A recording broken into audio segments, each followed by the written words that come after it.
What is up, YouTube? How are you doing to my YouTube family? We are back with another video. I'm so glad to call you guys my family. Today I have a special guest. I have my brother, my longtime friend, Henry Adam. Henry, introduce yourself. Hey, I'm Henry, aka Hendo, and this right here, Hen. You feel me? Hey, my man is also a cook. Woo, woo, woo! Today I want to touch on a touchy subject, touchy topic, but I feel like it needs to be addressed.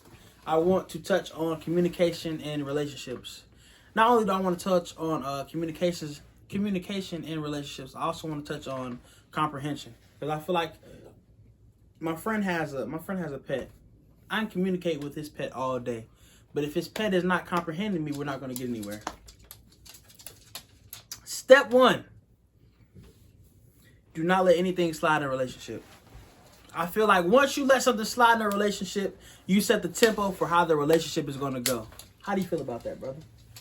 Absolutely, especially if distance is involved.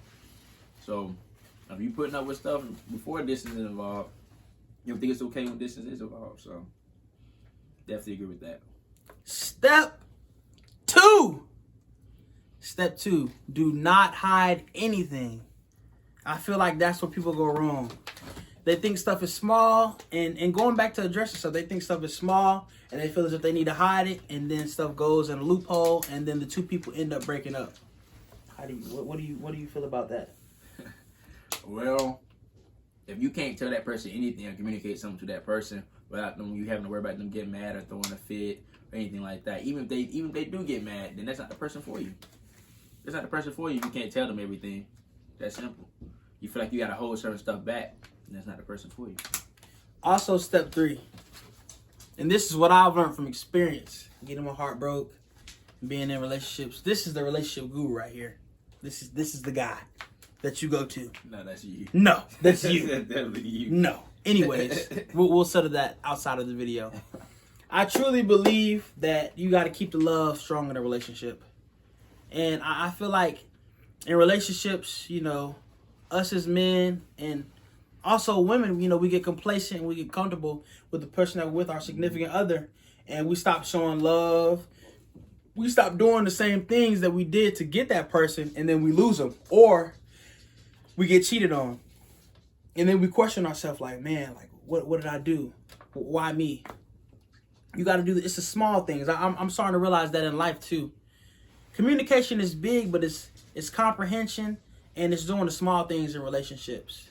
You know, doing the things that your wife shouldn't have to ask you, or doing the things that your husband shouldn't have to ask you. You know, if your husband is out, say he works a blue collar job or he works manual labor, he's coming home from a long day, and you're a housewife, or I like to call them homemakers. My great grandmother was a homemaker. You know, have his water ready, have his plate made. If you've done nothing all day and you guys don't have any kids, or if you guys have kids, you know, make sure the kids are taken care of. If he's taking care of all the utilities, the bills, it's just the little things. I feel like a lot of times relationships get boring and why people lose interest because they don't never switch it up. Yeah. Their lifestyle becomes how can I say it? It becomes uniform. What I remember my dad is, it becomes they wake up at 8, they speak to each other, they go to work, come back home, they might eat together, go to sleep. It gets boring after a while. Like, we don't do everything. So I feel like it's important that you switch things up, surprises, spend time with them outside of this in the house. You know, and like he said, he made a good point. Doing what you did to get them is very important. Because what you're not doing, somebody else will. That's simple. It is literally that simple. And guys, I want to say, if you have done everything in your power, everything in your being, everything in your vessel, and it doesn't work out, at least you can look yourself in that glass reflection, aka known as the mirror, and be pleased with yourself. Peace be, family. I'm Eric Henderson. This is my brother. You know, let's do it. Peace.